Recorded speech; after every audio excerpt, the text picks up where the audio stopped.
Hello বন্ধুরা, নতুন একটা ভিডিওতে তোমাদেরকে স্বাগতম। বুলেট সরোজিনী ধারাবাহিকের আরও একটি নতুন পর্বে দেখা যায় যে অর্ণব যে সরোজকে মনে মনে ভালোবাসে এটা আর সে সরোজকে কিছুতেই বলতে পারছে না।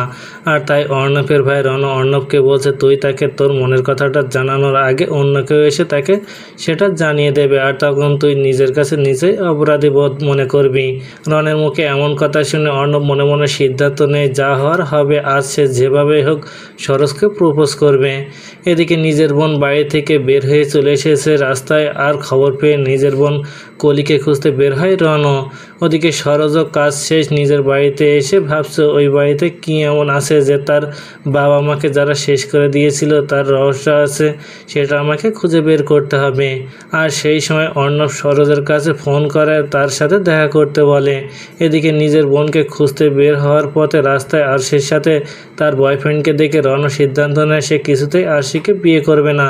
এদিকে কলি যে বাড়ি থেকে বের হয়েছে সেটা জেনে গিয়ে নিজে কলিকে খুঁজতে বের হয়ে পড়ে সরোজ।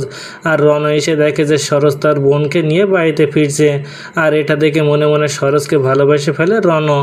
তাহলে কি আবার সরোজকে প্রপোজ করার আগে অর্ণব সরোজকে জড়িয়ে ধরে রয়েছে দেখে চমকে উঠবে অর্ণব। তো বন্ধুরা, কি ঘটতে চলেছে গল্পে এবার জানতে হলে আমাদের সাথেই থাকুন। ধন্যবাদ।